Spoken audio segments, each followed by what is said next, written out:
and throwing more and more Russians into a meat grinder of his own making in Ukraine.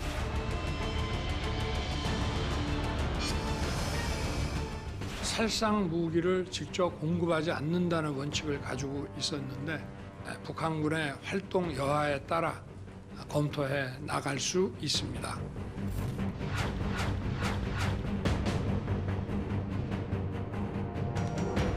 남의 나라 전쟁에 무슨 살상 무기를 제공하느니 꼼수로 군인을 보내느니 이렇게 해서 남북 간의 군사적 긴장이 높아지니 북한 김정은 정권의 다음 수를 예측해서 이에 대한 단계별 대응 방안을 선제적으로 준비하고 국제사회와 우방국들 간의 공동 대응 전선을 구축해야 합니다.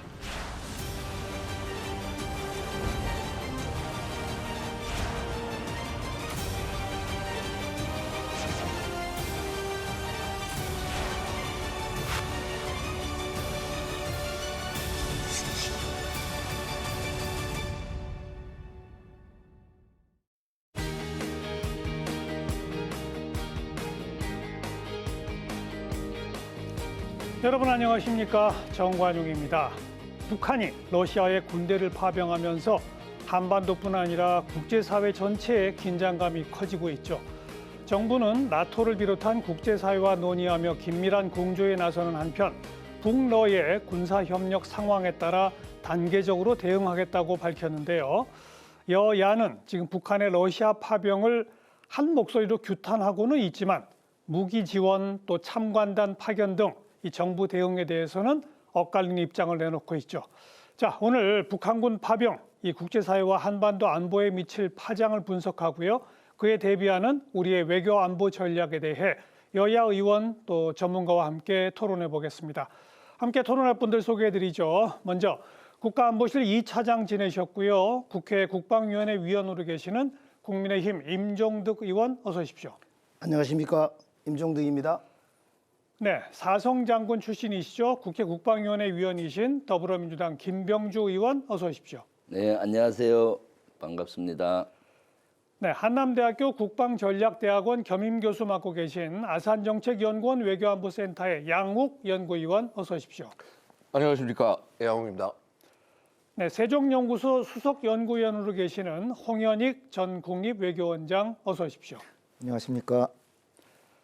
네, 시작하면서 제가 말씀드린 것처럼 북한의 러시아 파병은 정말 국제사회 전체에 미치는 파장이 큰 아주 중차대한 그런 사건인데 우선 한반도 국제사회 전체에 이번 북한의 파병은 어떤 의미를 갖는다고 보시는지 성격 규정부터 해보시죠. 우리 임 의원님 짧게 한 말씀 주시면. 예, 저는 현 상황을 푸틴이 파병 카드를 가지고 두 번째 도박을 하는 상황이다.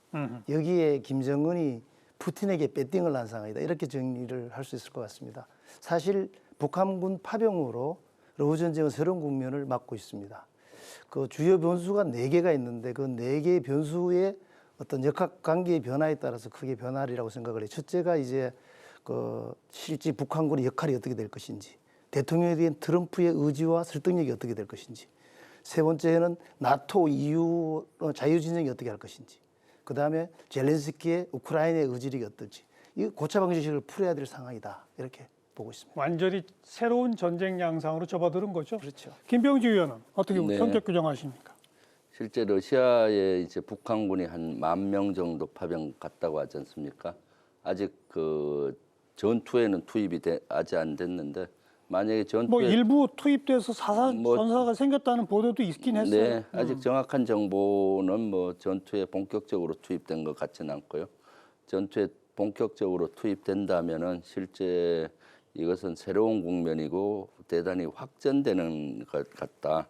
다른 나라가 참전 대규모로 한 첫 사례잖아요. 그렇죠. 이렇게 되면은 실제 제3차 세계대전까지 갈 수 있는 아이고. 가능성이 있는 거죠. 위험천만한 이러한 상황입니다. 이렇기 때문에 저는 러시아나 북한의 이런 거에 대해서 강력히 규탄을 하고요. 그렇지만 또 우리의 대응도 중요한데 우리가 여기에 함부로 말려들어서는 안 되겠다. 만약에 우리가 창간단이나 뭐 살상무기 같은 걸 보내면은 또 우리가 말려들 뿐만 아니라 우크라이나 전쟁이 더 확산이 될 수 있죠.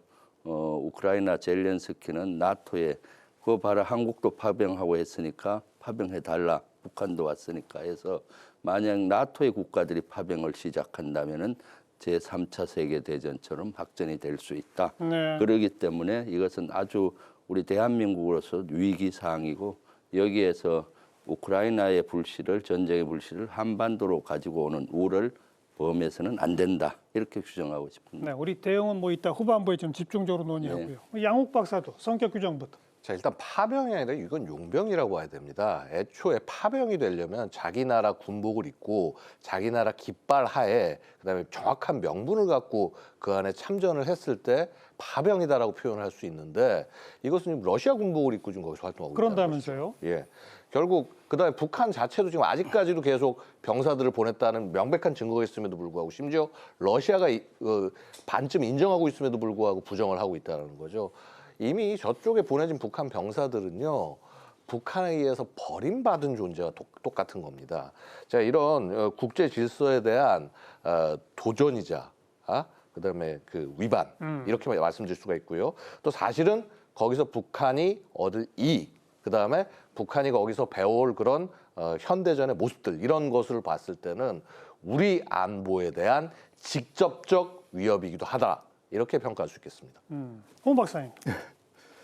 일단 우리 안보에 대해서 직접적 위협이라고 말씀하시니까 북한의 정예 병사 10,000명 이상이 북한에서 빠져나간 거거든요. 우리 국가 안보는 오히려 더 튼튼해졌죠. 중단기적으로 보면. 그렇지 않습니까? 북한의 정예 병사가 외국으로 가버렸어요. 거기 또 많이 또 살상당할 거 아닙니까? 그럼 북한의 군사력은 좀 약화되겠죠, 거꾸로. 그러니까 우리에게 뭐 심각한 위험이다, 이거는 좀 말이 안 되고요. 두 번째로 제가 말씀드리고 싶은 거는 그러면은 북한이 어떻게 러시아에 병사를 파견하게 되는 명분이 뭔가? 그거는 이제 6월 달에 이제 북러 동맹 조약이 이제 갱신됐잖아요. 예. 근데 그 조항을 보면은 한 나라가 외부로부터 무력 침략을 당하면 그 유엔 헌장 51조와 북한과 러시아 법에 의거해서 군사력을 포함해서 지원하게 돼 있어요.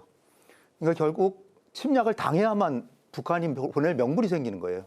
근데 젤렌스키가 소위 승전 계획이라 그래서 나중에 그 우크라이나 남부에 뺏긴 땅과 바꾸기 위해서 그랬는지 그 러시아를 침공에 들어갔어요. 쿠르스크 지역을. 네. 예. 이제까지는 한 번도 예. 그 우크라이나가 러시아를 침공한 적은 없거든요. 근데 미국의 허락도 없이 그냥 침공에 들어갔단 말이에요. 그러니까 북한도 러시아가 침공을 당했으니까 보낼 명분이 생긴 거예요. 그러니까 젤렌스키의 실수가 좀 있었고요. 북한으로서 너무나 얻는 게 많은데 푸틴의 꼬임도 있지만 김정은이 얻는 게 너무나 많기 때문에 보낸 거고, 저는 오히려 지금 이런 상황에서 지금 무인기 사건이라든지 평양에 무인기가 나타나서 삐라를 살포했잖아요. 그게 지금 다 소식이 잠잠해졌는데 북한은 거기다 무력으로 공격하겠다는 거 아닙니까? 거기다 오물풍선만 우리는 계속 비난하고 있는데 오물풍선의 원인이 되는 대북 전단 살포에 대해서 우리 정부는 막고 있질 않아요. 그 정부가 책임을 방관하고 있면서 북한만 욕을 하고 있는 거예요. 너무나 이념과 가치 외교에 치중해서 남북 간의 평화에 대해서는 너무나 소홀히 생각하고 남북 간의 정면 충돌이 생길 가능성이 있어요. 오히려 김정은이 휴전선 근처에 방어벽을 세우고 자칫하면은 남한이 먼저 어떻게 무슨 행동을 해올 것 같은 양 그런 코스프레를 하고 있다고요. 예. 그러니까 우리가 평화의 중요성을 다시 한번 생각하고 지금 국가 안보가 심각합니다. 그리고 알겠습니다. 우리 마지막 한 말씀. 전단을 우리 무인기를 우리가 안 보냈으면 우리 군은 우리가 보낸 게 아니다라고 딱 단적으로 얘기를 하고, 만약에 모르면 우리가 살펴보는데 우리가 그럴 리가 없다라고 얘기를 하면 남북 간의 긴장 상황이 해소가 되는데, 그걸 뭐 우리는 뭐 너네한테는 상대할 가치가 없다 이런 식으로 하니까 남북 간의 긴장 고조는 계속되고 있단 말이죠. 이게 알겠어요. 결코 우리 대한민국이 좋지 않다는 거죠. 전반부에서는 그러면 북한의 의도를 좀 분석하고 그에 따라서 후반부에 우리의 대응 이야기로 이제 우리 김 의원하고 홍 박사님께서 우리 정부 대응에 대해서 비판하셨는데 그건 후반부로 좀 미루고요. 북한은 무엇을 얻고자 하는 거고 실제로 어떤 역할을 하게 될 거라고 보는지 임 의원부터 한번 말씀. 사실 김정은이가 핵 개발을 하면서 국제적으로 고립이 돼 있어 내부적으로 상당히 어려움이 있지 않습니까? 그러한 위기를 일거에 이제 돌파할 수 있는 좋은 기회가 사실은 러시아 우크라이나 전쟁을 통해서 러시아 푸틴이 어려움을 겪고 있는 상황이었잖아요. 거기에 이해관계가 서로 합치됨으로 인해 가지고 전격적으로 파병이 결정되었다라고 보고 있고요. 그렇게 한 의도는 일단 그 북러 조약에 의해 가지고 유사시에 또 한반도에 또 참여할 수 있는 것을 확약받을 수 있는 계기도 되고 또 첨단 무기 체계 지원이 절실합니다. 지금 그런 부분들에 대한 지원을 받을 수가 있고 러시아로부터 그런 지원을. 그렇죠. 네. 그다음에 이제 참전 비용을 받을 거니까 그것이 결국은 원유라든가 식량 이런 급하게 써야 될 부분들에 대한 지원을 받을 수 있는 좋은 계기가 되고 무엇보다도 참 위험하게 생각해야 될 부분은 실전 경험을 터득할 수 있는 계기가 된다는 것이 우리는 관심을 좀 가져야 될 부분이라고 보고 있습니다. 양 박사님 보충해 보시면. 예, 뭐 일단 실전 경험이라는 부분이 직접적 위협과 연결이 되는 것입니다. 그것을 안 보고 싶은 사람들이 있을지 모르겠습니다만은요. 북한이 지금 이 보낸 무기 체계들 중에서 KN-23, 북한면 화성-11 가와 같은 탄도미사일이 있습니다. 이 미사일은 대한민국을 공격하기 위해서 만들어진 이미 2018년부터 계속 개발하고 있었는데 당시 우리 정부는 이것을 쳐다보지도 않고 외면하던 그런 미사일이 있었습니다. 자, 이 미사일을 실전 발사를 하는 겁니다. 가서. 이게 완성돼서 이제 소위 검수 발사를 한 게 2022년 초반 정도였습니다. 자, 이것이 이제 나온 지 그야말로 완성된 지 2년도 안 된 미사일을 실전에 내보내서 계속 발사를 합니다. 여기서 얻는 데이터가 다 어디로 활용이 될까요? 대한민국 공격을 위해서 그대로 활용이 된다는 겁니다. 뭐 북한이 또 배워갈 예를 들어서 현대전의 드론전의 운용 방법들, 그다음에 사실은 이 우크라이나 전쟁이 우리가 자꾸 들여다봐야 되는 게 현대전의 모습 혹은 미래전의 모습들에서 굉장히 다양한 현실적 한계와 미래의 가능성이 여기 다 얽혀 있습니다. 예. 그래서 이 부분을 우리가 굉장히 연구를 열심히 해야 되고 사실 우리 군에서도 이 부분을 계속 들여다보고 싶어 하는데 좀 한계가 여태까지 컸던 것들이 좀 있었다고 일단 말씀드리겠습니다. 네. 북한이 뭐 러시아에 파병한 이유나 목적은 뭐 아주 다양하죠. 사실 아마 이유와 목적은 임종덕 의원이 얘기한 거와 저는 비슷한 생각을 해요. 일단 북한은 그동안 국제적인 고립을 해왔지 않습니까? 핵과 미사일 개발로 국제적인 제재를 받았고, 근데 돌파구가 없었는데 이제 돌파구가 생긴 것이죠.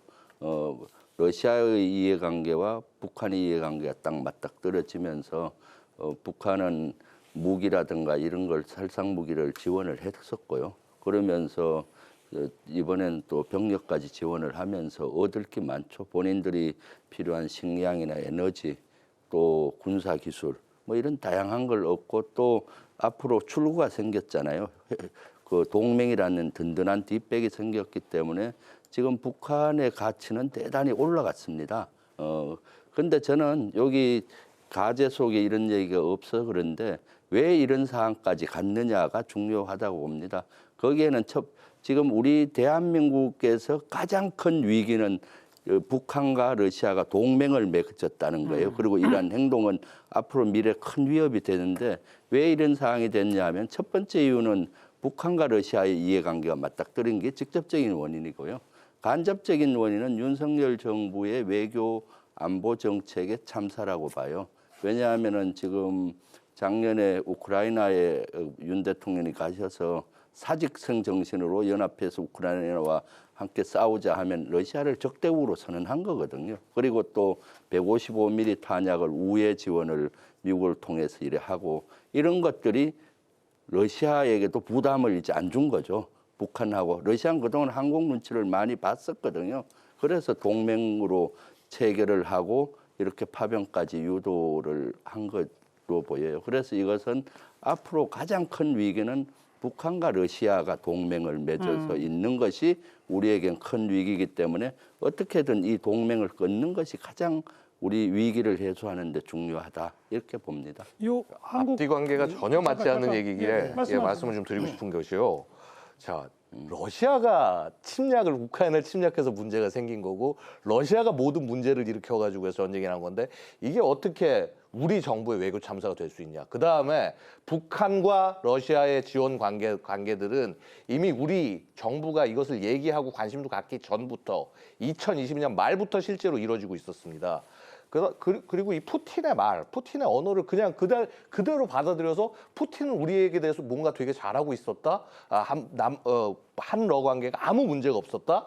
전혀 그렇지 않습니다. 이미 전쟁이 시작되면서부터 우리가 당연히 국제사회 일원으로서 러시아에 제재를 가하고 있다는 이유 하나만으로 이미 러시아는 우리에게 그 경제 제재를 가하고 예. 있었습니다. 그래서 이런 부분들을 마치 선후 관계를 이렇게 막 뒤섞어 놓고 우리 정부의 책임이라고 얘기하는 것은요. 앞뒤가 전혀 맞지 않는 얘기 같습니다. 우리 정부가 완전히 착각하고 국민 여론을 호도하는 게 러시아가 지금 북한을 지원해서 러시아 병사가 북한에 와 있으면 우리 정부가 지금 하는 게 맞아요. 북한 병사가 러시아로 간 거예요. 그리고 러시아가 우크라이나를 침공했지 한국을 침공했습니까? 남의 나라 전쟁이에요. 아까 이재명 대표 얘기하신 것도 나오는데. 어떻게 남의 나라 아니 그러면 네타냐후가 그 가자 지구에 왜 자기네 그 1,000몇 명 죽었는데 4만 명을 죽이고 그 다음에 계속해서 헤즈볼라 또 때리고 이란에 공격하고 그런 거에 대해서는 왜 그럼 우리 정부는 왜 인권 하면서 그걸 가만히 있습니까? 그러니까 지금 냉철하게 국가 이익을 중심으로 대한민국 국가 전략을 해야 되는데 지금 국가 전략의 3대 목표가 국가 안보, 경제 발전, 그다음에 통일이에요. 남북 관계 적대 관계로 갔죠. 경제 세계에서 지금 최하죠. 증시 완전 세계에서 최하죠. 미국이나 선진국 증시들은 세계 최상입니다. 지금 역대 최대. 그리고 국가 안보 지금 북한이 러시아에서 지금 보내면 이제 군사 기술 배우고 양욱 박사가 얘기했듯이요. 지금 이스칸데르 북한판 이스칸데르 그거의 핵 탑재 단거리 미사일이거든요. 예. 그럼 그런 상황까지 러시아가 우리를 직접 도발한 게 아닌데 왜 북한과 러시아가 동맹을 맺기까지 하고 그다음에 러시아는 이제까지 저 탈냉전 이후에 진보 정부뿐 아니라 보수 정부 내내 우리의 전략적 동반자예요. 친구였습니다. 친구였는데 왜 지금 적대적으로 말이 오고 가냐고요. 그럼 우리 외교의 책임이 그럼 북한 때문입니까? 러시아 때문입니까? 러시아가 한국을 침공했어요? 우리는 너무나 그냥 대미 일변도 외교, 편향 외교를 하다가 북한과 러시아가 가깝게 만들어줬고 그다음에 우리가 계속해서 밀어붙이고 예. 실질적으로 확장 억지를 확보도 못한 채 계속해서 그냥 허세적인 훈련만 하면서 그러니까 북한은 그걸 또 명분 삼아서 핵 개발을 더하고 우리 정부의 정책은 지금 너무나 지금 러시아 우크라이나 전쟁이 일어났을 때 처음부터 우리 한국이 지금 살상무기 지원한 게 아니잖아요. 러시아와의 관계를 고려해서 인도적 지원을 해오던 거고요. 그죠? 그런데 지금은 북한이 러시아를 지원하기 위해서 파병됨으로써 전쟁의 양상이 완전히 달라진 거예요. 러시아에 파병된 북한군 때문에 우리가 직접적인 위협을 받고 있다는 평가를 해야지 많이 되는데 지금 말씀하시는 거 보면 강 건너 불구경하듯이 남우나라 전쟁에 왜 개입하냐라고 지금 이야기하고 인도주의적 지원은 하지만 틀린 거예요. 잠깐만요. 일단 저 얘기에 양욱 의원님이 소리를 높게 치면서 이렇게 하는데 토론회에서 할 얘기가 부족한 사람은 큰 소리를 치니까 좀 조심해 주시고요. 의견이 다른 거는 그냥 다르게만 얘기해 주시면 돼요. 여기가 뭐 싸우는 장이 아니잖아요. 동의해요. 그러니까 근데 근데 지금 그다음에 주제가 다른 걸 가지고 자꾸 얘기를 하고 주제가 계시는 다른 이야기를 말씀드릴게요. 여기는 다 연관이 되죠. 요 주제가 왜 다르겠습니까? 지금 사실은 우리에게 가장 큰 위협은 북한과 러시아의 동맹인데 제가 그랬잖아요. 첫 번째 이유가 두 국가의 이해관계인데 윤 대통령이 들어와서 가치 편중 외교를 썼습니다. 그래서 그동안 우리는 진보 보수 정부 할 것 없이 한미 동맹을 기반으로 러시아, 중국, 일본 주변국과 잘 지내는 정책을 써왔고요. 사실 1990년대 이후에 러시아하고는 엄청 공을 들여서 160개 기업이 가 있었고 많은 경제 교류와 문화 교류가 있어 온 게 사실이에요. 그럼에도 불구하고 러시아가 침략을 했을 때 우리는 그 당시가 문재인 정부 말기였어요. 침략국으로 규정하고 적절하게 지원을 했어요. 우크라이나에 대해서 인도적 지원도 하고 그다음에 그 비살상 무기들 이런 것들을 지원해서 우리가 국제사회로서 역할을 충분히 한 겁니다. 모든 건 적절점을 유지해야 되는데 윤 정부는 가치 편중 외교를 해서 나토가 급격히 가까워지면서 나토의 전략이 뭡니까? 중국과 러시아를 포위하는 전략에 말려 들어가면서 본인이 앞장서서 대통령이 러시아를 적대국으로 선포해버리다시피 하고 우리도 155mm 탄약이 부족한데 50여만 발이나 미국을 통해서 우회 지원하고 이렇게 되는 것들이 사실 더 그 어떤 촉매 역할을 한 것이고요. 예. 지금 그러한 전체 국면을 봐야지 이렇게 지역적인 것만 지금 이 정부는 보고 있는 자, 거죠. 그럼 근본적인 말씀 한 가지 드릴게요. 잠깐만요, 자, 양 일단 박사님. 남의 전쟁이라고 자꾸 말씀하시는데요. 한번 생각해 보겠습니다. 75년 전 한번 생각해 볼까요? 74년 전이겠군요. 자, 어느 나라가 갑자기 침공에 들어왔습니다. 생긴 지 얼마 안 된 나라를. 전차 하나 없는 나라를 밀고 들어왔어요. 그 이 나라에 어떤 나라들이 와서 도와줘서 왜 이 나라를 지켜주려고 싸웠을까요? 이 대한민국의 나라 자체가요, 결국 국제 질서에 다른 나라의 주권을 존중하는 국제 질서를 존중하는 하에서 그래서 살아남은 나라입니다. 근데 그런 것들은 하나도 다 잊어버리고 그냥 무조건 남의 나라 전쟁이다. 우리가 왜 관여하냐? 아니죠. 절대 잊어버리지 않았어요. 그런 식의 접근을 하는 것 자체가 저는 되게 답답하다. 물론 그렇습니다. 이게 참전을 하는 부분들 그렇게 해서 막 병력을 보낸다. 저는 그런 부분들도 저는 절대 동의할 수 없습니다. 왜냐하면 말씀대로 3차 세계대전, 뭐 예를 들어서 전쟁의 확전, 이건 뭐냐면은 결국은 뭐 예를 들어서 핵을 보유한 국가들 아니면 강대국들이 계속 들어가면서 전쟁이 확전되는 거, 이건 막아야 되는 거거든요. 그래서 미국이나 나토나 병력 안 보내고 있습니다. 북한이 보냈음에도 불구하고요. 자, 그래서 지금 제가 말씀드리는 것은 뭐냐면요. 최소한 이것을 남의 전장이다. 우리가 왜 개입하냐. 이런 식의 말을 반복하는 것은 굉장히 좋지 않은 접근이다. 세계에서 대한민국을 어떻게 보겠습니까? 부적절하게 개입하는 거를 얘기하는 거죠. 개입하면 안 된다는 얘기가 아니에요. 우리가 방독면도 줬고 의약품도 줬고 지뢰 제거 장비도 줬잖아요. 적절하게 해야 되는데 지금 러시아 같이 우리 핵 강대국한테 지금 러시아가 북한을 지원해서 우리가 심각한 안보 위협을 느끼면 우리가 우크라이나에다 뭘 줘도 상관없지만 북한의 병력이 러시아로 갔는데 이거를 침소봉대해 가지고 우리의 국가 안보 위협이다. 그거를 러시아가 북한에 구체적인 군사 기술을 뭘 줬다는 정확한 증거를 제시하면서 이래서 우리에게 국가 안보 위협이 이렇게 증진이 됐고 심각한 안보 위협이 왔다. 따라서 더 그렇게 한다면 우리는 우크라이나한테 러시아의 위해가 되는 무기를 줄 수도 있다. 이렇게 나가야 되는데 그냥 북한이 러시아에 파병했으니까 아마 러시아는 거기에 반대급부로 뭔가 줄 것이다. 우리가 증거된 적이 있습니까? 증거는 아무것도 없어요. 그런 걸 증거를 갖고 해야 되고 또 하나는 외교 교섭을 통해서 러시아는 우리의 전략적 동반자 국가예요. 북한보다 과거에는 우리가 더 친했어요. 실질적으로는 더 친했다고요. 무역량은 북한의 러시아의 무역의 100배 이상 우리가 하고 있습니다. 러시아하고 우리의 관계가 훨씬 더 깊어요.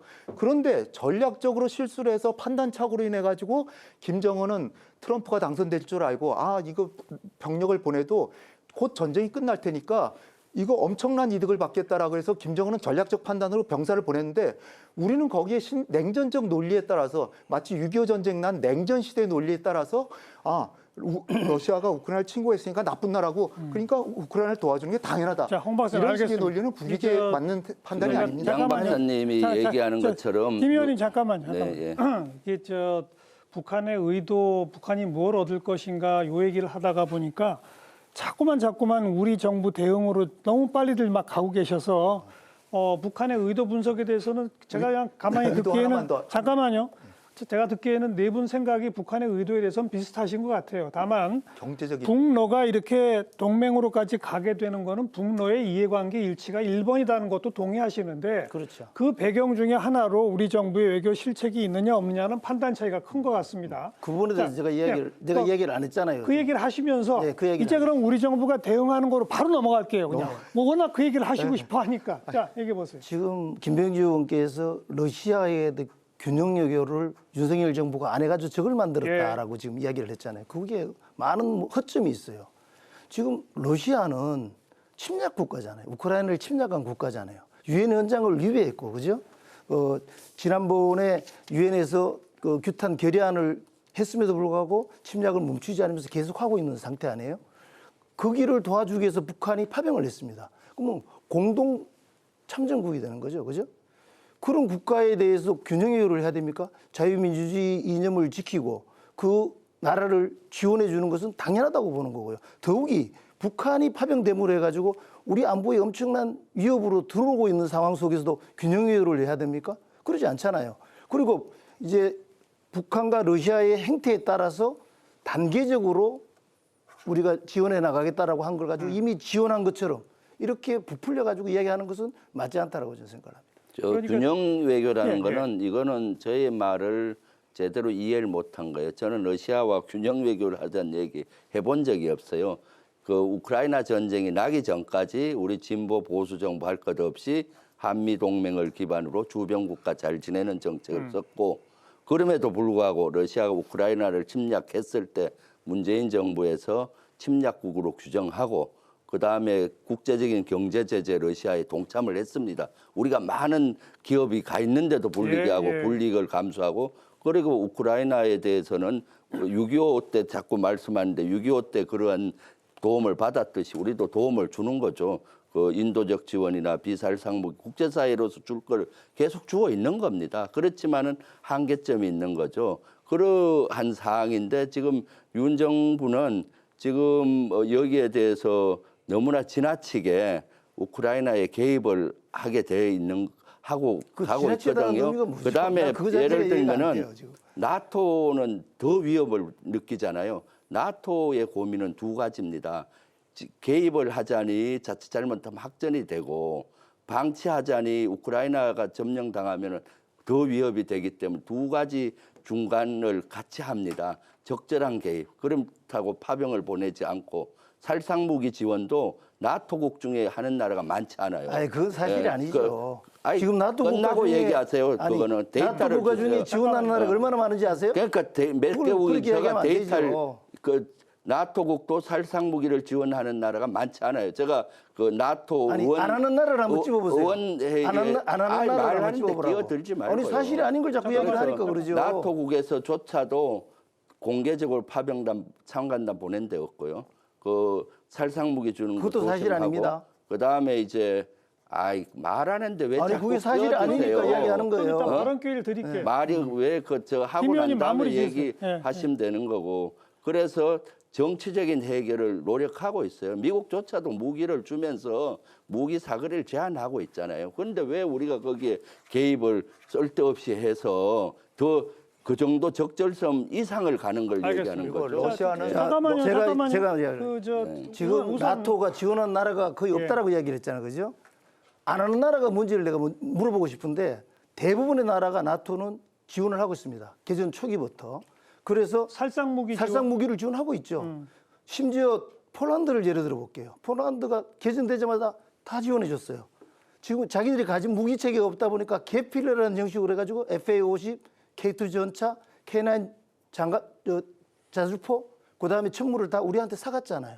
그거 뭐 다 지원을 했다는 거 아닙니까? 주변에 체코도 그렇고 주변 나라들이 다 지원했어요. 안 한 나라가 어딘지를 한번 설명을 좀 해주세요. 그 나라들은 인접국이잖아요. 인접국이라 하지. 나토 지금 그 말을 내가 지금 이야기하고 있잖아요. 아니야. 나토 국가들은 중에서도 제가 우크라이나 침공 이후에 다른 나라가 있으면 이야기를 해보라고요. 의원총회 갔을 때 지금 정확히 기억은 안 나지만은 나토국 많은 국가들이 살상무기를 지원 안 해서 거기서 계속 폴란드라든가 인접국들 있잖아요. 미국이나 이런 나토 사무총장은 살상무기 지원해 달라고 계속 요구를 하더라고요.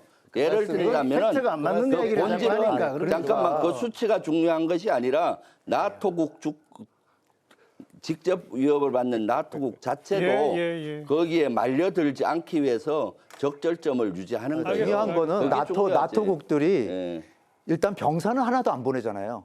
일단 조심하고 있다는 거예요. 그렇죠. 두 번째로 살상무기는 보내더라도 인접국들이란 말이에요. 대부분 아니면 강대국들. 그러니까 폴란드 같은 나라는 과거에 소련으로부터 침공도 받았고 그러니까 지금 우크라이나가 완전히 점령되면 그다음에 폴란드 차례니까 발트 3국 다 마찬가지. 소련의 일부였잖아요. 그런 나라들은 심각하죠. 그러니까 강도가 다 다른 거예요. 나토 국가들 중에도 저쪽에 네덜란드나 프랑스나 이쪽 스페인이나 포르투갈 이런 데하고는 동부 국가들은 과거에 소련의 위성국이었고 그러니까 공격 무기도 보낸단 말이죠. 병사를 안 보낸다는 의미가 뭘 이야기하는 거죠? 잠깐만. 병사를 안 보낸다는 병사는 한 명도 보내고 있다. 아니 창관단 갔어요. 무슨 소리 하는 거예요 지금? 장관단은 그 차원이 다르죠. 그렇죠. 창관단 다르죠. 차원이 다른데 대한민국의 창관단 그거는 나중에 말씀드릴 건데 창관단도 대한민국은 1명에서 3명만 보냈어요. 근데 지금 30명 정도를 보내려고 그러고. 누가 30명 보낸대요?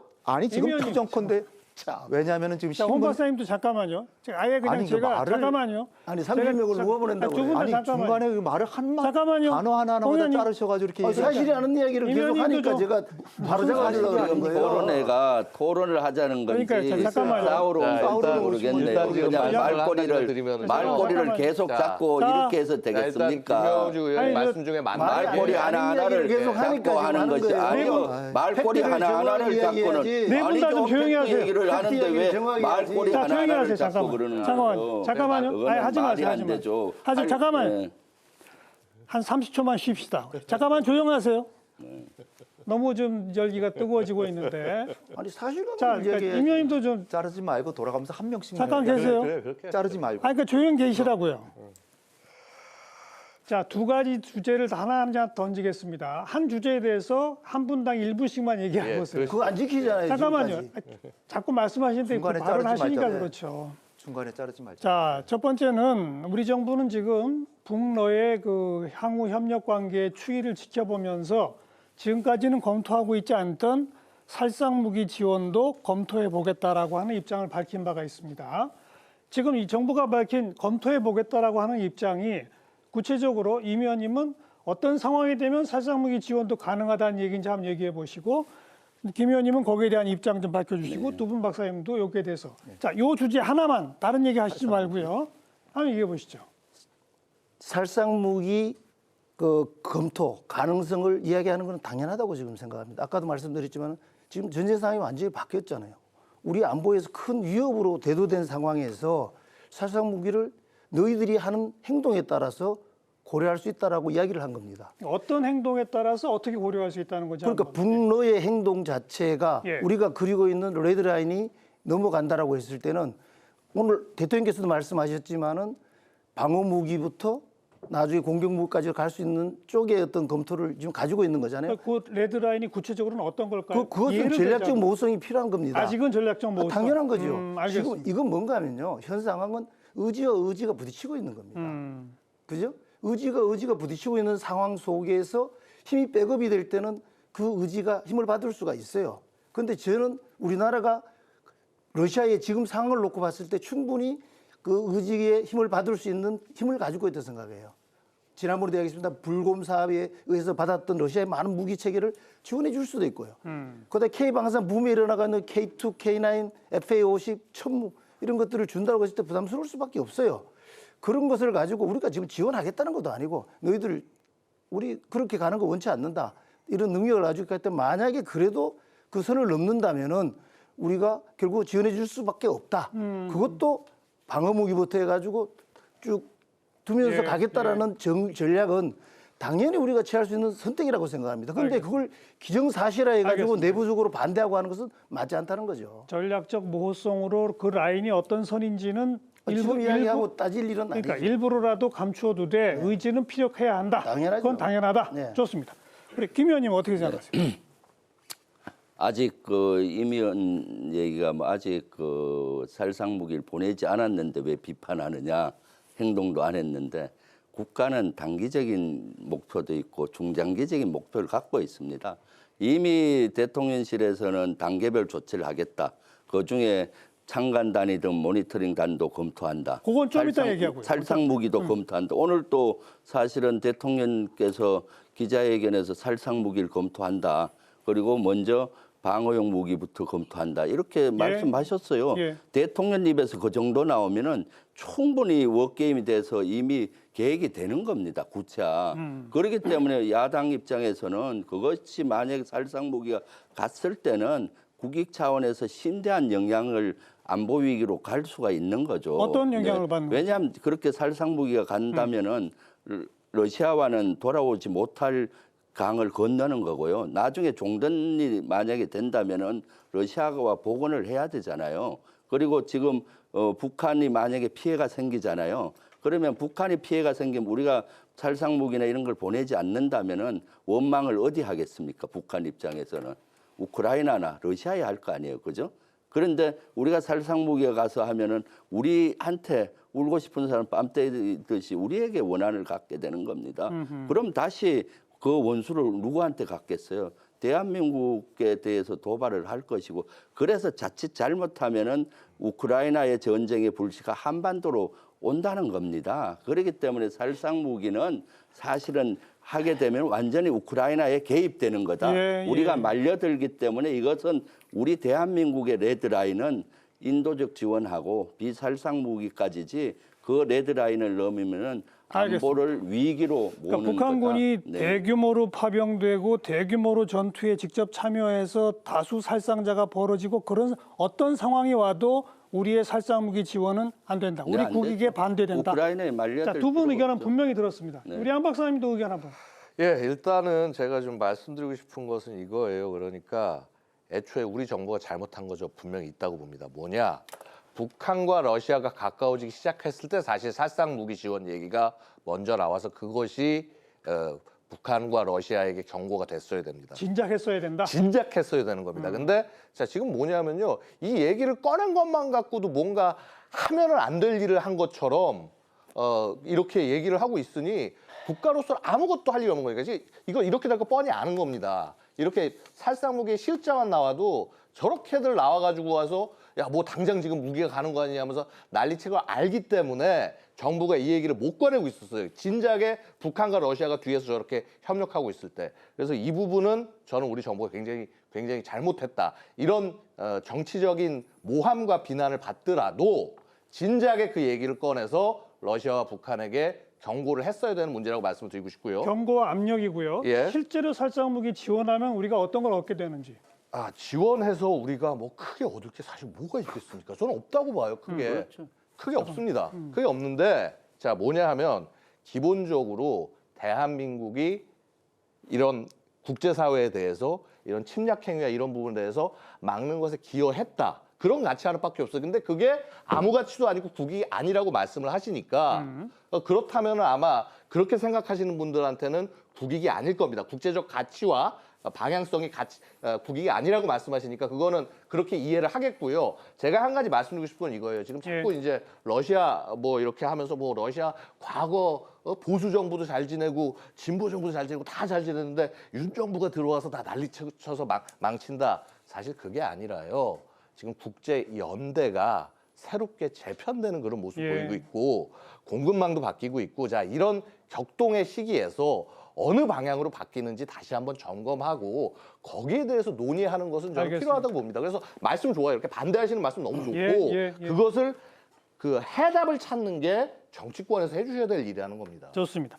홍현익 박사도 네. 요 살상무기 지원에 대한 입장만. 네.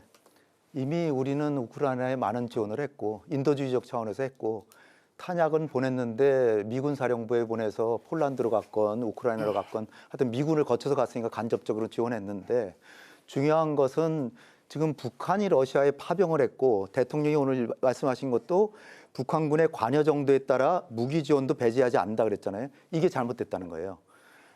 북한이 관여를 어떻게 하고 얼마가 죽건 얼마나 다치건 차라리 많이 다치고 그러면 우리 국가 안보는 오히려 튼튼해지는 거예요. 근데 많이 다치면 살상무기를 주겠다? 그게 아니라 대한민국의 입장에서 생각해야 된다는 거예요. 우리 국가 안보 그리고 이를테면 북핵 문제, 평화체제, 그다음에 북한 급변 사태, 평화통일, 러시아의 도움이 필요해요. 러시아는 아무 나라가 아니에요. 아무 나라면은 혹시 우리가 뭐 그렇게 해도 뭐 큰 상관이 없을지 몰라요.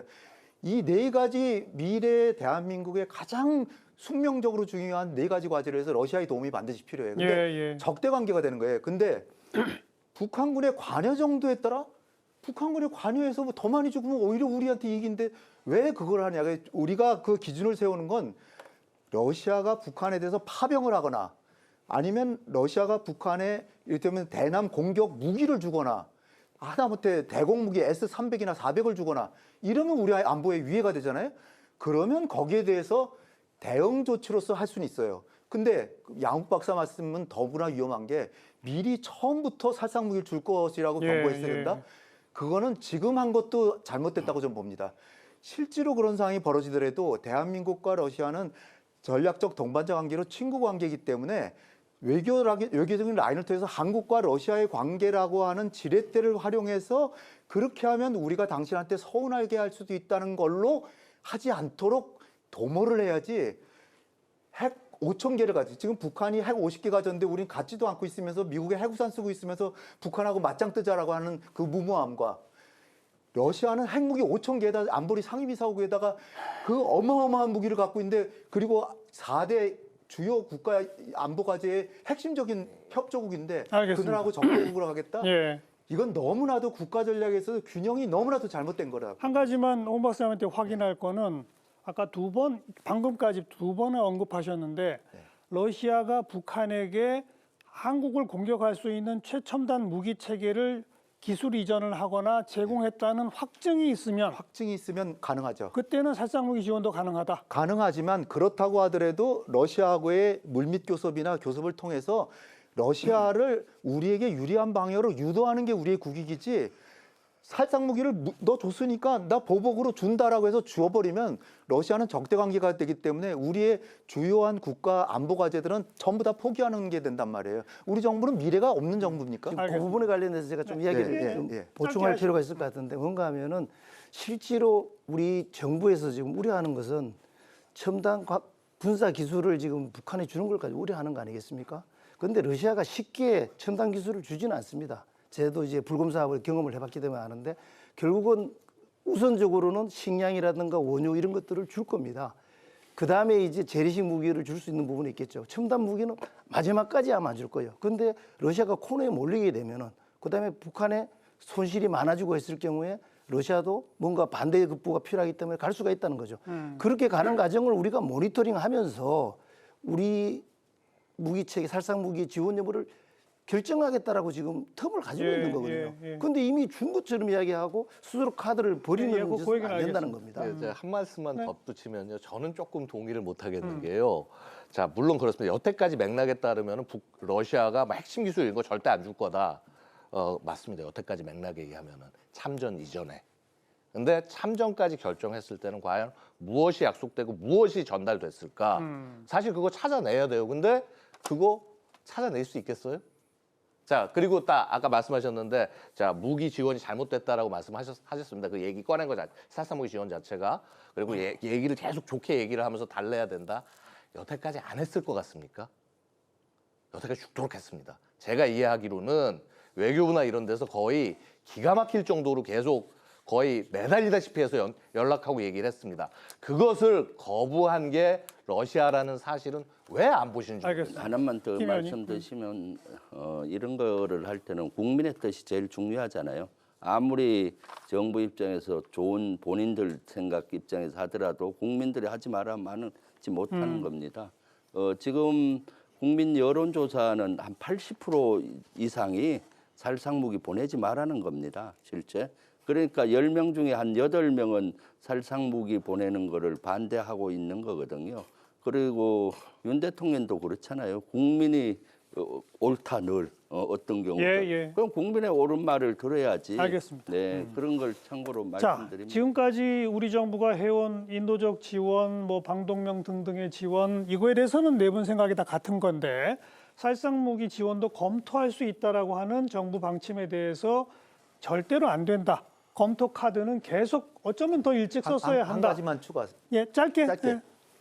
우리가 단계별로 이 러시아의 그러니까 북한 병사의 전쟁 개입이 실제로 시작되고 그러면 단계가 달라지잖아요.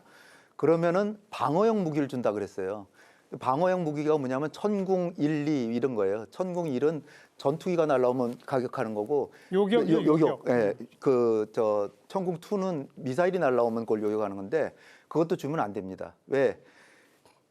전투기가 오면 거기 병사가 있어요. 조종사가 있잖아요. 쏘아서 떨어지면 러시아 병사를 한국 무기로 떨어뜨리는 거예요. 그러면 알겠습니다. 한국은 러시아의 적국이 되는 거라고요. 알겠습니다. 조심해야 됩니다. 방어형 무기라고 방어가 아니라는 거죠. 자, 이제 살상무기 부분에 대해서는 분명한 입장 차이를 확인했고 또 두 번째 논점이 참관단 그리고 일각에서는 북한군이 포로로 잡혔을 때 신문조를 파견할 수도 있다는 얘기까지 언급이 됐거든요. 참관단, 신문조에 대한 생각은 우리 김 의원님 생각부터 먼저 듣고 우리 임 의원님 드릴게요. 네. 지금 헌법 60조 2항에는 국군을 파병할 때는 국회 동의를 받도록 돼 있고요. 그만큼 파병에 대해서는 신중하라는 겁니다. 뭐 여기서 보내지 말한 것이 아니라 어떤 외국에 보낼 때는 국민의 공감대가 형성이 돼서 가라는 거가 국회 동의권이고요. 그 창간단을 보낸다면은 더 이 우크라이나 전쟁에 우리가 휩쓸리게 됩니다. 우리는 창간단이라고 하는데 소수가 되더라도 우크라이나나 러시아나 국제사회에서는 창간단으로 이해하지 않고 파병으로 이해합니다. 실제 군인이 가는 것은. 그렇기 때문에 군인이 가게 되면은 휩쓸리는 거죠. 그리고 예를 들면 이라크전이나 아프간전에서도 미국이 주도했잖아요. 그때 참전국이 뭐 30개국이다, 40개국이다 그래프를 그래서 국제사회에 얘기를 해요. 거기 보면은 사실 그 약소국 같은 데는 많이 안 보내요. 한 10명 내에 보내도 참전국으로 들어갑니다. 리스트에 올라간다? 네, 리스트에 다 올라가는 거죠. 그래서 거기에 실제 휘말리는 거고요. 그리고 창간단, 모니터링단 이런 거는 사실 꼼수에 그냥 말을 피하기 위한 이런 꼼수인 거고요. 국방부에서는 또 뭐 국방부 훈령을 들어서 이렇게 가는데 훈령과 헌법이 서로 상충될 때는 헌법을 따르잖아요. 그리고 거기 국방부 훈령에도 우크라이나와 같은 이런 사항은 없어요.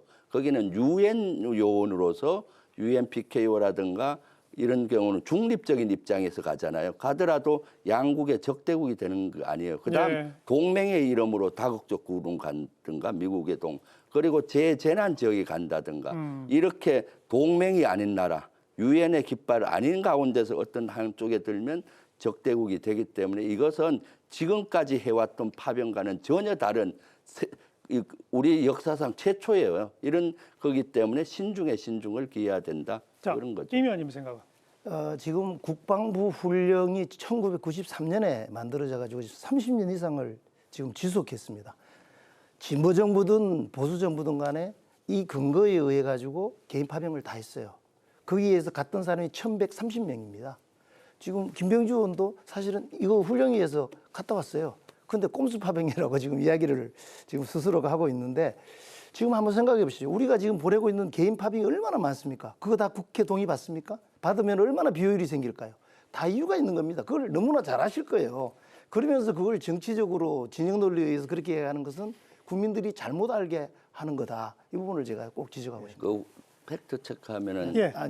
그 훈령이 1993년이 아니고 2009년에 만들어졌어요. 제가 갈 때만 해도 94년도에 최초로 유엔 옵저버가 갔어요. 94년도는 간 적이 없어요, 유엔에. 그럴 때 또 이런 국회 동의 없는 이런 절차로 가서 제가 최초 팀으로 갔는데 법적 지위도 제대로 못 받고 진짜 고난을 많이 거쳤어요. 하다못해 그 비자 이런 문제도 유럽 친구들은 외교관 비자인데 우리는 간용 비자 잘 모르니까요. 수당도 알아서 유엔에서 준다니까 하는데 가서 없어서 조그만 집에 5명이 그냥 옹기종기 살고 뭐 그리고 거기가 전쟁 지역인지 분쟁 지역인지 규정을 안 하니까 실제 그때는 하루에 30명이 죽어나가던 그런 때인데 제가 죽어서도 한국에 돌아올 수 있겠다라는 그런 목숨의 위협을 느꼈는데 어느 지역이었죠? 과연 인도, 파키스탄, 카시미르 지역이었어요. 예. 그럴 때 내가 전사가 되는 건가? 아니면 뭐가 되는 건가? 그런 규정도 없어요. 사후 규정도 없고. 그래서 눈물겹게 저희들이 자비로 중간에 휴가를 내서 와서 반영시키고 그게 완전히 내버려 둔 거나 마찬가지. 국회 동의를 못 받.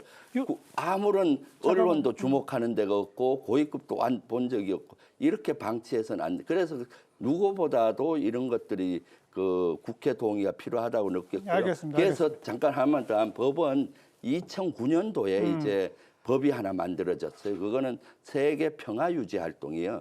관계된 법이 만들어졌고 그걸 기초로 국방부 훈령이 만들어졌는데 그것도 이게 헌법과 팩트가 위배되죠. 좀 틀리기 때문에 내가 이야기를 해야 돼요. 임 의원님 말씀 지금 헌법 60조 2항은 헌법이 있는 건데 실질적으로 법률에 그걸 규정하는 것이 없었어요.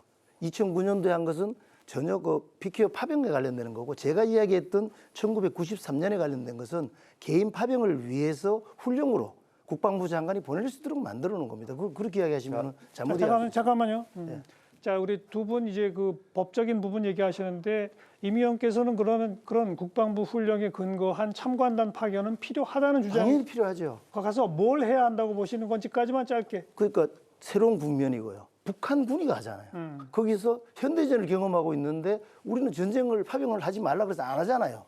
그 보기라도 해야 될 거 아닙니까? 보고 분석하고 북한군의 능력도 봐야 될 것이고 알겠습니다. 현대전의 양상도 봐야 그 될 역할을 것이고. 해야 한다. 당연히 봐야죠. 자, 우리 홍 박사님. 예, 과거에 자이툰 부대 보낼 때도 우리가 참관단 보내겠다니 미국에서 전쟁 구경하러 오냐? 그래서 파병을 전제로 파병을 했을 때 공격을 받을 것이냐 여부를 파악하기 위해서 파병 협조단을 보낸 거예요. 참관단이 아니에요. 참관단은 저 실내입니다. 실내인데다가 그다음에 국방부에서 지금 얘기 나온 게 심리전, 포로 신문 뭐 이런 것까지 얘기가 나오는데 이거는 절대로 해서는 안 되고 이거 하면은 파병이나 똑같은 이거 그러니까 러시아하고 적국이 되는 거예요. 적국이 되는 거고요. 그다음에 국군의 해병 파병 업무 훈령 얘기 따르면요. 부대 단위 파병, 부대로 대규모로 보낼 때는 그걸 위해서 파병 협조단을 보내는 거예요. 그런 거는 보내도 돼요. 우리가 우크라이나 파병을 하기로 결정돼서 미군이 동맹으로 요청해가지고 동맹을 위해서 가면 협조단을 보내도 돼요. 그렇지만 그 외에 개인적인 파병은 제일 많이 보낸 게 13건 중에서 모 신문에서 제가 오늘 적어온 건데 13건 중에서 10명 보낸 게 최고였고요. 그리고 9건은 1명에서 3명밖에 안 보냈어요. 그런데 지금 뭐 심리전, 포로 신문 뭐 이렇게 하려면 30명은 가야 돼요. 그다음에 개인 단위 파병은 장관이 보낼 수도 있지만 그 목적은 전부 다 유엔이나 다국적인 평화 유지 활동이에요. 이렇게 전쟁에 가가지고 정보를 탐지하고 뭐 하고 하는 거 이런 거는 전쟁에 개입한 현대는 알겠습니다. 정보전이에요. 그러니까 네. 러시아의 적국이 되는 행동을 하지 말아야 되는데 적국이 되는 행동을 서슴없이 지금 하는 게 알겠습니다. 위험하다는 거예요. 방금 저 말씀만 심리전 예. 뭐 신문조까지 예. 언급하셨기 때문에 임 의원님도 예. 참관이 아니라 심리 신문조도 필요합니까? 신문조 관련 이야기를 하시면서 네. 홍일의 박사께서 파병 이야기를 지금 하고 있는데 아니, 우선 신문조도 아니, 필요하다고 지금 보세요. 정보기관이 지금 가가지고 지금 신문조를 하겠다는 거 아닙니까? 근데 그게 뭐 파병을 또 이야기를 하고 계세요. 근데 그것도 필요하다고. 파병은 군인을 보낼 때 네, 잠깐만요. 파병입니다. 근데 신문조도 필요하다고 보세요. 당연히 필요하지요. 필요하다고 보신다. 예, 우크라이나에서 지금 요청을 한다면 우리가 긍정적으로 검토를 해야 된다고 생각하는 이유가 언어가 지금 안 되잖아요. 그러니까 그다음에 북한군이 포로로 포로나 잡혔을 때 투항을 하거나 해야 한다. 뭐 여러 가지가 있을 거 아닙니까? 그랬을 때 필요하다. 북한 정보도 획득해야 될 것이고 그들을 도와주기 위해서 알겠습니다. 언어를 소통할 수 있는 사람이 필요하죠. 필요한데 그렇게 되면 러시아와 적국이 된다? 안 된다. 파병 이상의 자, 행동. 양 박사님 말씀만 듣고 정리하겠습니다. 예, 일단요. 저는 이 참관단이라는 말이 어디서 근거 없이 튀어나왔는지 모르겠습니다. 원래 참관단이란 말은 없었어요. 아마 여기 계신 분 잘 아실 겁니다. 원래 무슨 말 썼죠? 전운 분석반. 전운 분석반이 그러면 여태까지 운영이 안 됐었냐? 다 5명 정도 단위로 해서 계속 운영됐습니다. 말씀하신 대로 현지에 나가서 하는 것들, 현지 조사반 이런 것들은 한 10명 규모로 해서 나갔고요. 자, 그리고 그렇습니다. 전운 분석반도 예를 상황에 따라서 그냥 앉아가지고 해서 여기서 자료만 받아가지고 분석을 할 수도 있는 것이고 상황이 긴중하고 정말 엄중하고 뭔가 정보를 주요한 정보를 획득해야 되면 가서 할 수 있는 거예요. 전투를 하려고 해서 가는 것이 아니라 가서 북한의 신형 장비들 거기 가가지고 가서 투입되면서 막 있고 미사일 잔해들 나가 있고 그럼 누군가 가서 그거를 확보를 해가지고 분석을 해야 될 거 아니에요. 전투를 하라는 얘기가 아닙니다. 그런 국가의 기본적 활동조차 못하게 파병이라고 뒤집어 씌워가지고 해서 못하게 한다? 이건 우리 군보로 일하지 말라는 얘기예요. 잠깐만요. 팩트 체크 잠깐만 하나 네. 할게요. 전원 분석팀을 보냈다고 하는데 2000년 이후에는 전원 분석팀을 보낸 적이 없어요. 그건 틀립니다. 아니 잠깐 나도 저 얘기 얘기할게. 기회 들으세요. 주세요. 예. 전쟁 초기에 우리가 파병했을 때는 파병 부대 예, 안에 예. 했지만 2003년도에 이라크전이 발발했을 때 우리나라에서도 전원 분석팀을 보내려고 4명의 장교를 뽑았어요. 제가 거기에 뽑혔어요. 그래서 가서 전쟁 분석해야 된다 하고 미국에 제의를 한 겁니다. 미국에. 그랬더니 미국이 한미 동맹이 공고한데도 불구하고 노했어요. 무슨 전쟁 구경 온다는 거냐. 파병 오라는데 전쟁 분석팀이 예, 뭔 예. 말이냐. 그래서 그걸 적고 그러면 우리가 파병 협조단을 보내겠습니다. 했더니 그래 오케이 해서 제가 파병 협조단의 이름으로 미 중부사령부 네. 전쟁사령부에 갔고요.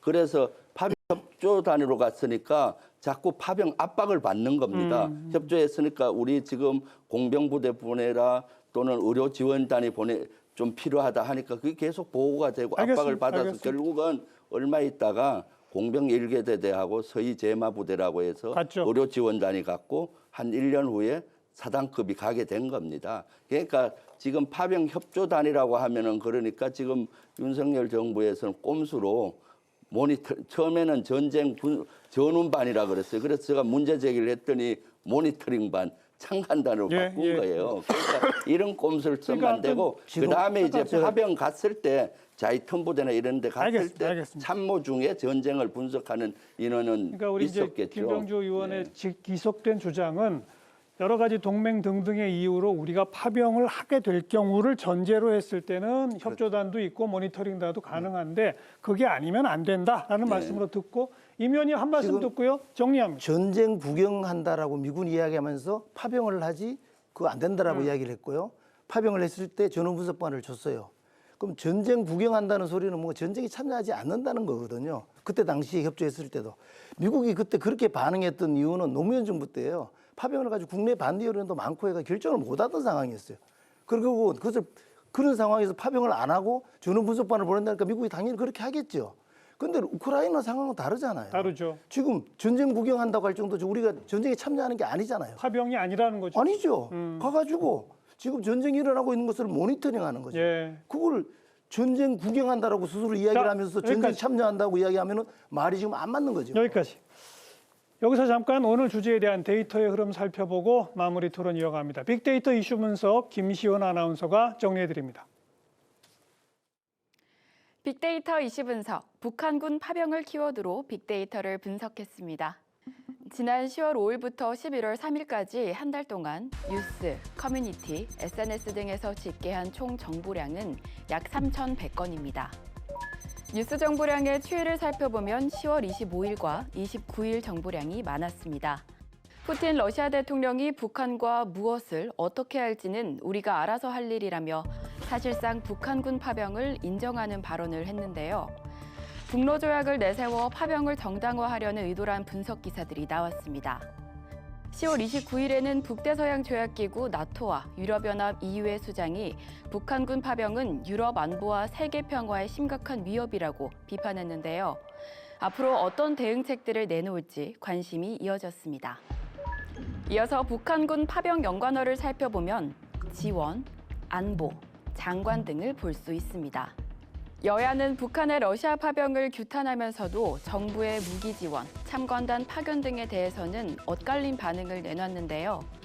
여당은 필요하다면 지원을 검토해야 한다는 입장인 반면 야당은 자칫 러시아 우크라이나 전쟁이 대리전 양상을 띨 수 있다며 신중해야 한다는 입장입니다. 한반도를 비롯한 국제사회 안보를 위해 한국과 미국, 두 나라 외교 국방장관들도 모였는데요. 북한과 러시아의 군사협력을 강하게 비판하고 북한에 대한 러시아의 지원을 주시하겠다는 의지를 밝혔습니다.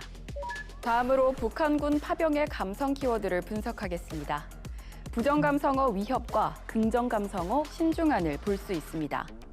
11월 1일 러시아를 방문한 최선희 북한 외무상은 한반도는 언제든 폭발적인 상황이 될 수 있다며 핵 강화 노선을 바꾸지 않겠다고 위협했는데요. 북한군 파병과 ICBM 발사로 긴장감이 높아진 상황에 핵무기 사용에 대한 당위성까지 찾으려는 것으로 보입니다. 러시아와 우크라이나 전쟁에 미국 대선이 변수가 되는 만큼 신중한 접근이 필요하다는 전문가 조언도 나왔습니다. 특히 내년 1월 새 대통령이 취임하기 전까지 벌어질 정치적 혼란을 북한과 러시아, 중동 등이 파고들 가능성이 점쳐지고 있습니다. 지금까지 북한군 파병을 키워드로 알아본 빅데이터였습니다.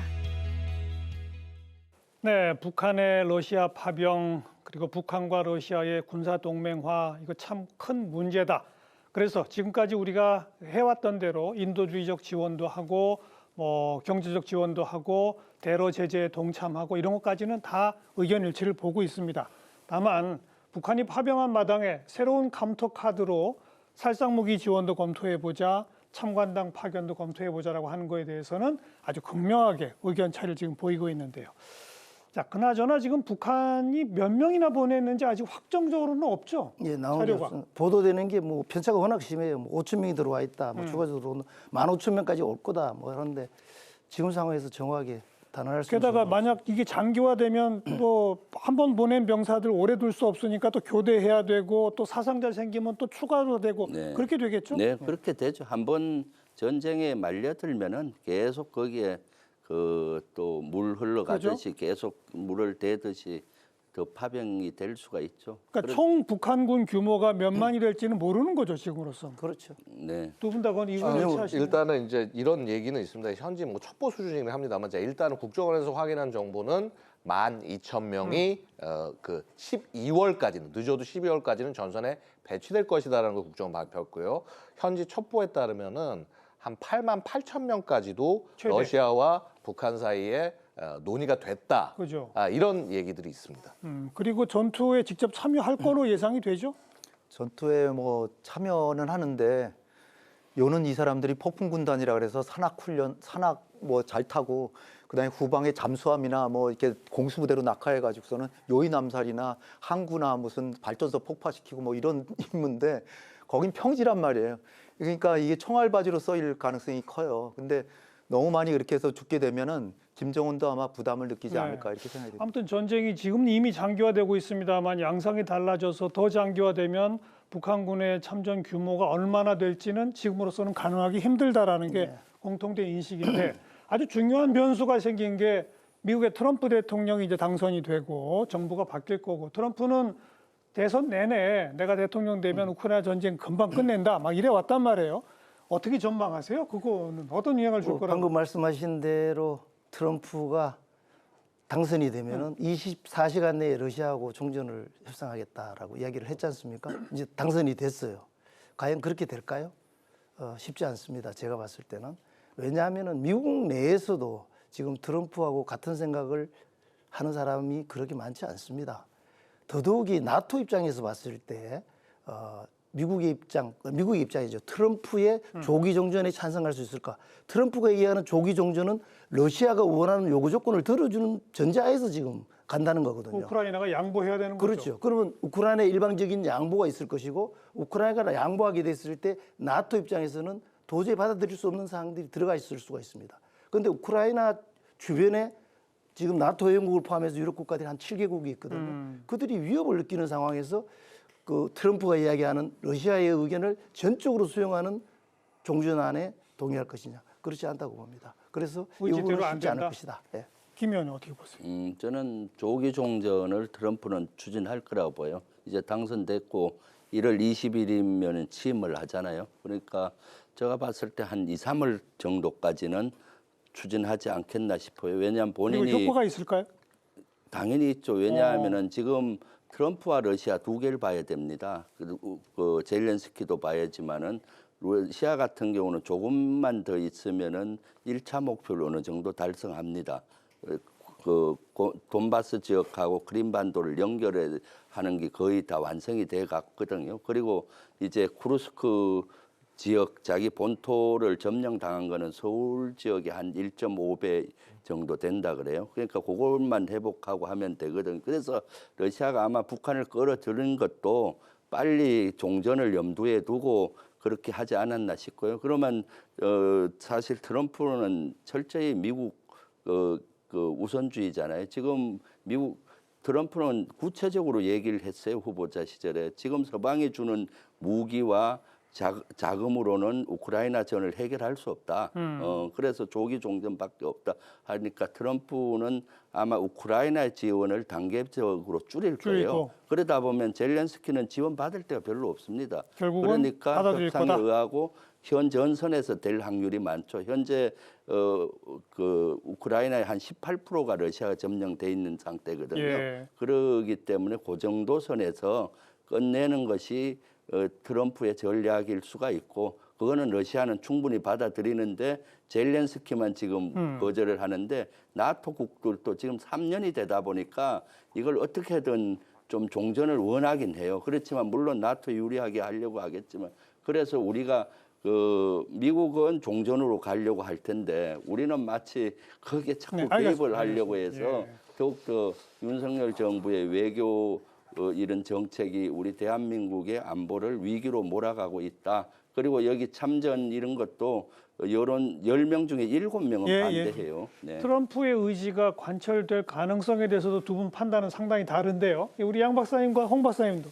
저는 기본적으로는 트럼프는 이 전쟁 끝나려고 당연히 할 것이고 네. 지원 안 하려고 할 것이고 그다음에 지금 보시면 상원 하원 다 공화당이 장악했습니다.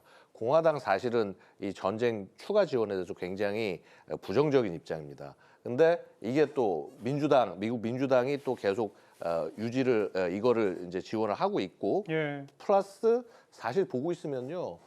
이스라엘 하마스 전쟁 지원과 우크라이나 전쟁 지원이 사실 같이 하나로 묶여 있어요. 그럼요. 그렇게 되기 때문에 결국 어느 정도는 지원을 할 수밖에 없을 것이다. 그런데 말씀대로 단계적으로 줄여가지만 단계적으로 줄이는 게 이렇게 쉽게 팍 줄일 수는 없을 겁니다. 방법은 하나 있을 겁니다. 시간이 오래 걸린다. 예, 시간이 어느 정도 걸릴 거라고 보고요. 방법은 하나 있을 겁니다. 아마도 우크라이나에 들어가고 있는 자금이라든가 이런 것들이 잘못 사용되고 있다. 뭐 어떤 이런 이제 정치적 이슈라 논란 같은 것들을 만들어서 접근할 가능성은 있다고 봅니다만 사실 전쟁 초기 아직은 이제 전쟁이 완전히 끝나지 않은 상황이기 때문에 여러 가지 좀 어려움이 있을 수 있다. 그런데 이제 한 가지 확실하게 말씀드리고 싶은 건 그렇습니다. 아마 우리 정부에서도요 이 전쟁에 무슨 뭐 파병을 해야 된다, 무기를 엄청 보내야 된다 이렇게 생각하는 사람 예. 없다고 생각합니다. 알겠습니다. 기본적으로는 굉장히 차분하게 네, 네. 적의 상황에 따라서 대응하자 이런 기조로 말씀드리겠습니다. 홍 박사님. 네. 트럼프의 의지 될까요? 트럼프의 의중을 벤스 부통령 당선자가 얘기한 바 있죠. 현 상태에서 종전을 하고 그리고 전후 복구 비용은 주로 나토가 되고 그러니까 유럽 국가들이 주로 되고 그 대신에 만약에 젤렌스키가 받아들이지 않으면 무기를 중단한다. 유럽은 지원하려면 해라. 우린 빠지겠다. 젤렌스키 못할 겁니다. 그러니까 지금 최후의 총력을 다해서 한 뼘의 땅이라도 더 뺏으려고 하는 거고요. 제가 볼 때는 한 달 이내면 아마 끝날 수 있을 것 같고요. 그런데 이제 이게 거기서 그치는 게 아니라 트럼프하고 푸틴하고 사이가 좋아요. 그러니까 러시아하고 미국하고 사이가 가까워진다는 거예요. 푸틴은 어디까지 생각하냐면 러시아하고 가까워져서 중국을 견제하는데 러시아를 미국 편으로 끌어들이는 것까지 생각을 하는 거예요. 그러니까 중국으로서도 지금 긴장된 바이지만 어쨌든 중요한 거는 그 다음에는 북러 관계가 약간은 이완되겠죠. 전쟁이 끝났는데 파병이 다 돌아갈 거 아닙니까?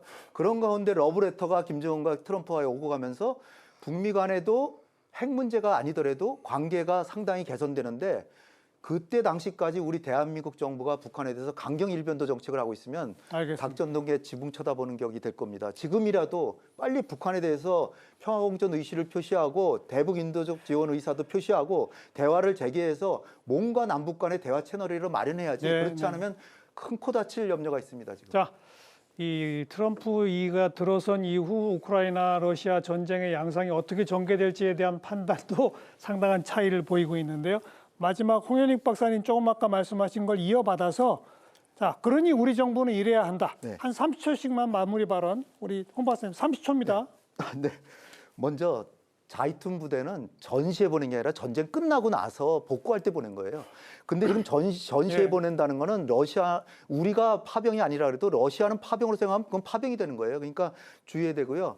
저는 이념외교 제발 좀 이제 오늘 뭐 국내 문제로 대통령께서 뭐 반성도 하셨는데 사과도 하셨는데 외교 안보도 지금 빠른 시일 내에 이념외교 버리고 균형외교와 실용외교로 빨리 바꾸셔야 됩니다. 네, 양국 박사님. 네.